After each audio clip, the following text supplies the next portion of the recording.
Devara.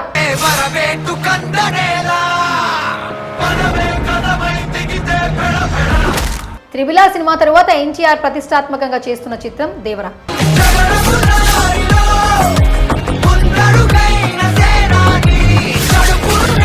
Tollywood star నుంచి pan India స్టార్గా ఎదిగిన ఎన్టీఆర్ ఈసారి ఎలాగైనా భారీ విజయాన్ని సాధించాలనే పట్టుదలతో ఉన్నారు. అందుకు తగ్గట్టుగా షూటింగ్లో కష్టపడుతున్నారు కూడా. దేవరా సినిమా విడుదల కోసం ఎన్టీఆర్ అభిమానులు 1000 కళ్ళతో ఎదురు చూస్తున్నారు. ఇక దేవరా మూవీనే కాకుండా రానున్న రోజుల్లో ఇండియా సినిమా నుంచి మరిన్ని భారీ పాన్ ఇండియా మూవీలు వస్తున్నాయి.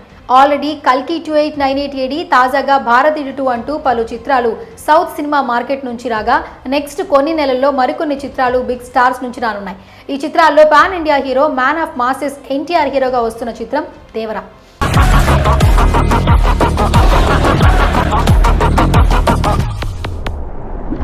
జక్కన రాజమౌళితో కొట్టిన గ్లోబల్ సక్సెస్ త్రిబుల్ ఆర్ తరువాత వస్తున్న సినిమా కావడంతో మరిన్ని అంచనాలు నెలకొన్నాయి.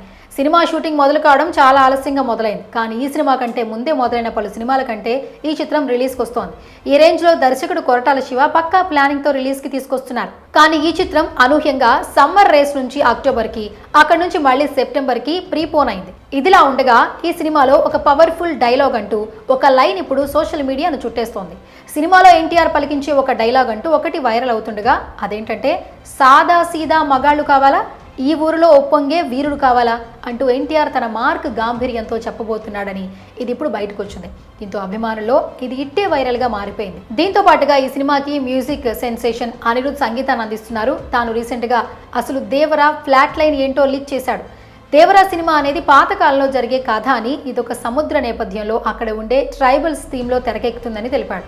అలాగే దర్శకుడు కొరటాల శివ ఈ చిత్రానికి ఒక సరికొత్త స్క్రీన్ ప్లే అందిస్తున్నాడని, ఇది చాలా రీఫ్రెషింగ్గా ఉంటుందని తెలిపాడు. దీంతో అసలు దేవరా సినిమా ఏ కాలంలో ఎలా ఉంటుందనేది ఇప్పుడు ఒక క్లారిటీ అయితే వచ్చేసింది. ఇప్పుడు అనిరుద్ ఇచ్చిన ఈ స్టేట్మెంట్ వైరల్గా మారింది. ఎన్టీఆర్ పాత్ర ఆ ట్రైబల్స్కి పెద్దగా వారిని కాపాడేవాడిగా ఉంటుంది. మొత్తానికి కొరటాల శివ గ్రాండ్గానే సినిమాని ప్లాన్ చేస్తున్నాడు. మరి ఈ సినిమా ఎలాంటి ఫలితాన్ని అందుకుంటుందో వెయిట్ చేయాల్సిందే. ఇంకా ఈ సినిమాలో బాలీవుడ్ బ్యూటీ జాన్వీ కపూర్ టాలీవుడ్ డెబ్యూ ఇస్తుండగా, తనతో పాటుగా బాలీవుడ్ నటుడు సైఫ్ అలీ ఖాన్ కూడా విలన్గా సినిమాలో ఎంట్రీ ఇస్తున్నారు. ప్రస్తుతం ఈ సినిమాలో చిన్న చిన్న పాత్రలు చేసిన గెటప్ శ్రీను, హిమజ లాంటి నటీనటులు తమ డబ్బింగ్లను పూర్తి చేశారు. కాగా ఈ చిత్రం సెప్టెంబర్ 27న గ్రాండ్గా పాన్ ఇండియా భాషలు తెలుగు, తమిళం, హిందీ, కన్నడ, మలయాళ భాషలో విడుదల కాబోతుంది.